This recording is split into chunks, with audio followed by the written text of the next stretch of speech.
of 1804, President Thomas Jefferson called up his old buddy Lewis to start an expedition. This 28-year-old soldier would have been lonely on this trip, so he called up his companion Clark and made maps of where he's been. So they started on this journey with 59 people and 1 dog, got in some boats, packed up their food, and started right along. They boated up the Missouri, making friends along the way. Some Indian tribes helped them out and gave them a place to stay. There were some hardships and some struggles. Lewis almost lost his life, but luckily they got some help from 2 St. Catherine's wives. Sacagawea was 6 and pregnant. She was a mile on the way. She led them through the hills and rivers to reach them every day.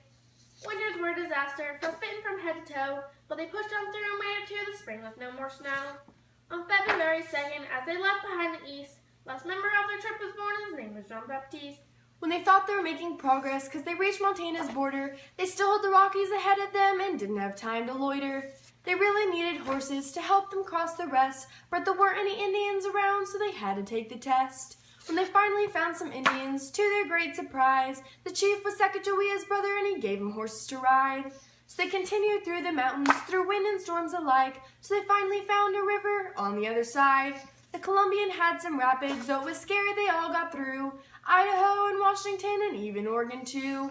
That's right, they found the ocean, the Pacific big and blue. This is what the entire trip was about, so they stayed there for a few. Finally headed home, the trip was a success. They discovered plants and animals on that journey west. Prairie dogs and buffalo, wild artichokes and some bears. So many great discoveries they found on the way there. So this is a story of adventure, of a journey through the west. All the way to the Pacific Ocean and back home where they could rest. Yay!